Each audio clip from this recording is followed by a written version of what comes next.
प्यारे विद्यार्थियों, आज हम एग्जाम्पल नंबर सेकंड करेंगे जो कि चैप्टर सेकंड के अंदर अपने को गिवन है। In plane stress problem the stress components sigma 13, sigma 23, sigma 330 and the remaining ones are function of y1 y2 only. आपको पता है स्ट्रेस कंपोनेंट 9 होते हैं, sigma 11, sigma 12, sigma 13, sigma 21, sigma 22, sigma 23, sigma 31, sigma 32, sigma 33। उनमें से अपने को ये 3 तो गिवन है और जो बाकी शेष है उसके लिए बोला गया है वो y1 और y2 के फंक्शन है। If the body force component are and body moment are equal to 0। यहाँ पर ये भी गिवन है अपने को, बॉडी फोर्स कंपोनेंट और बॉडी मोमेंट दोनों के दोनों यहाँ पे 0 दिए गए हैं। Find the relation between non zero stress component. अपने को 3 तो गिवन है, बाकी जो बचे हुए हैं वो अपने को स्ट्रेस कंपोनेंट यहाँ पे ज्ञात करने हैं। And a single function phi y1 y2 जो कि फाई की टर्म में होने चाहिए। So that all equilibrium equation are satisfy यहाँ पर है।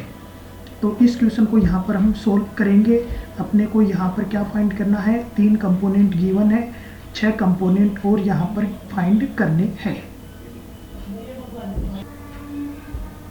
सोल्व। मोमेंट इक्विलिब्रियम इक्वेशन से हम जानते हैं इप्सिलॉन आई जे के सिग्मा जे के प्लस एम आई रो इक्वल 0 होता है। क्वेश्चन में दिया गया है सिंस बॉडी मूवमेंट आर 0। यहाँ पर क्वेश्चन में दिया गया है बॉडी मूवमेंट एब्सेंट है, अर्थात एम आई इक्वल 0 है। एम आई इक्वल 0 यहाँ पे रखने पर इप्सिलॉन आई जे के सिग्मा जे के इक्वल 0 होगा। अगर इप्सिलॉन आई जे के सिग्मा जे के इक्वल 0 है, इसका मतलब सिग्मा आई जे सिमेट्रिक है। सिमेट्रिक का मतलब है यहाँ पर अगर हम 2 1 ले तो वो 1 2 हो जाएगा, अगर 3 1 ले तो वो 1 3 हो जाएगा, सिग्मा 2 3 ले तो ये 3 2, ये क्या होंगे, आपस में इक्वल होंगे। हाँ, इसी तरीके से अपने को 1 3 की वैल्यू 0 गिवन थी, 2 3 की वैल्यू 0 गिवन थी, 3 3 की वैल्यू 0 गिवन थी। ये 3 स्ट्रेस टेंसर अपने को 0 गिवन थे। इस 3 0 अपने को गिवन थे और हम सिमेट्रिक अभी अपने प्रूफ किया। तो 1 3 इक्वल 0 है तो 3 1 इक्वल भी 0 होगा। 2 3 इक्वल 0 अपने को गिवन है तो 3 2 इक्वल भी 0 होगा। इस तरीके से अपने पास में 5 स्ट्रेस टेंसर आ चुके हैं। कुल स्ट्रेस टेंसर 9 होते हैं। तो अब अपने को जो फाइंड करने हैं, 5 तो हो गए, अब अपने को 4 और फाइंड करने हैं। वो 4 कौन से बच गए, सिग्मा 1 1, 1 2 और 2 2 और 2 1।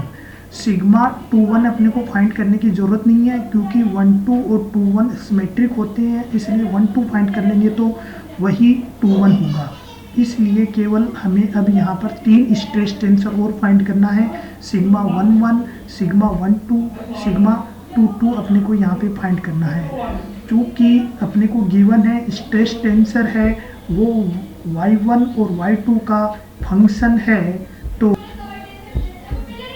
We know that force equilibrium equation sigma j i comma j plus rho f i equal 0। साथ ही अपने को गिवन है since body force component are 0। अपने को क्वेश्चन में ये बात गिवन है कि बॉडी फोर्स कंपोनेंट एब्सेंट है, अर्थात 0 है, इसलिए एफ आई इक्वल यहाँ पे 0 होगा। यहाँ पर एफ आई की वैल्यू यहाँ पे 0 रखने पर sigma j i comma J equal 0 होगा। जे आई कोमा जे का मतलब है सिग्मा जे आई का जे के रेस्पेक्ट में पार्शियली डिफ्रेंशिएट करना, अर्थात आई इक्वल यहाँ पे 1 लेने पर आई इक्वल यहाँ पे 1 लेंगे अपन। यहाँ पर जे जे रिपीटेड इंडेक्स है, आई फ्री इंडेक्स है, तो आई फ्री इंडेक्स है तो आई इक्वल यहाँ पे 1 रखने पर आई इक्वल यहाँ पे 1 रखेंगे। कोमा जे का मतलब है जे के रेस्पेक्ट में पार्शियली डिफ्रेंशिएट। आई फ्री इंडेक्स है तो आई की जगह 1 रखने पर, जे जे यहाँ पर रिपीटेड इंडेक्स है तो 1 1 2 2 और 3 3 यहाँ पे रखने पर हमें गिवन था 3 1 इक्वल 0 गिवन था, तो 3 1 इक्वल यहाँ पे 0 रखने पर तो del sigma 11 y1 del sigma 21 y2 equal अपने को 0 फाइंड हो जाएगा, जो कि इक्वेशन नंबर फर्स्ट में। अब i equal to free index की जगह i की वैल्यू 2 रखने पर sigma j2 del yj find होगा। यहाँ पर जे फ्री रिपीटेड इंडेक्स है, तो यहाँ पे 1 1 2 2 और 3 3 रखने पर डेल 3 2 की वैल्यू क्वेश्चन में 0 गिवन है, इसलिए यहाँ पे 0 रखने पर अपने को इक्वेशन नंबर 2 फाइंड होगी।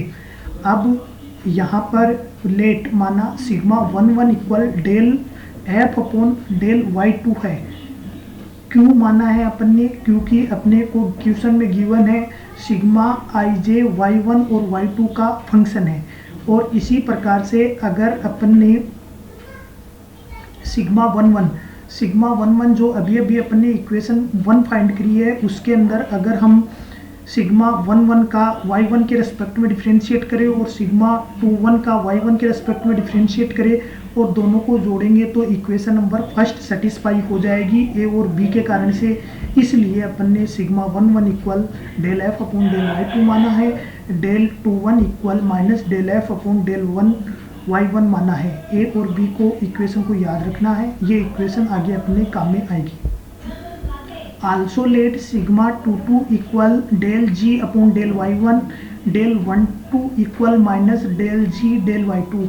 ये सी और डी इक्वेशन हमने इसलिए मानी है, इस इक्वेशन 2 को, ये दोनों इक्वेशन 2 को सेटिस्फाई करती है।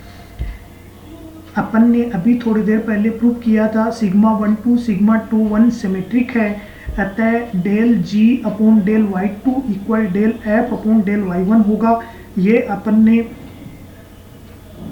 इक्वेशन नंबर बी और डी से ली है। इसी प्रकार से 10 some function phi y1 y2 exist such that f equal del phi upon del y2 and g equal del phi upon del y1। y अपन ने ये नया फंक्शन फाई y1 और y2 माना है, ये फाई यहाँ पर y1 और y2 का फंक्शन है। ये फाई का अगर मैं y2 के रेस्पेक्ट में डिफ्रेंशिएट करता हूँ f का, यदि f अपने को अभी थोड़ी देर पहले अपन ने फाइंड किया था, उसका अगर मैं y1 के रेस्पेक्ट में डिफ्रेंशिएट करता हूं तो ये आपस में बराबर होगा। इसी तरीके से g का del phi upon del y1 के रेस्पेक्ट में डिफ्रेंशिएट करेंगे तो वो आपस में बराबर होंगी। ये f और g की value, putting these value into equation of stresses we see that. ये f और g की वैल्यू सिग्मा 1 1 फाइंड करने के लिए हम काम में लेंगे, तो सिग्मा 1 1 के लिए होगा del square phi upon del y2 का स्क्वायर। इसी तरीके से सिग्मा 2 2 इक्वल होगा del g upon del y1 अपन ने ज्ञात किया था, g की वैल्यू यहाँ पर हम del phi upon del y1 रखेंगे तो अपने पास में ये del square phi upon del y1 का स्क्वायर होगा।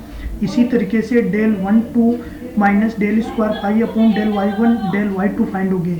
ये 3 स्ट्रेस टेंसर अपन ने फाइंड कर लिए हैं, ये तीनों y1 और y2 के फंक्शन है। बाकी जो स्ट्रेस टेंसर होंगे 6 स्ट्रेस टेंसर और शेष बचे हुए हैं, वो 6 के 6 स्ट्रेस टेंसर यहाँ पे 0 होंगे। दी सिंगल स्केलर फंक्शन फाई, यहाँ पे जो फाई फंक्शन है वो कॉल्ड एरी स्ट्रेस फंक्शन कहलाता है। यहाँ पर इस पूरे क्वेश्चन के अंदर अपने को स्ट्रेस टेंसर ही फाइंड करना था। 3 स्ट्रेस टेंसर गिवन थे, उन 3 की सहायता से अपन ने सिमेट्रिक की सहायता से, उस तीनों 0 थे तो उसकी सिमेट्रिक की सहायता से 3 और 0 हो गए। बाकी जो 3 शेष बचे हुए हैं वो अपने को ये गिवन है यहाँ पर। धन्यवाद।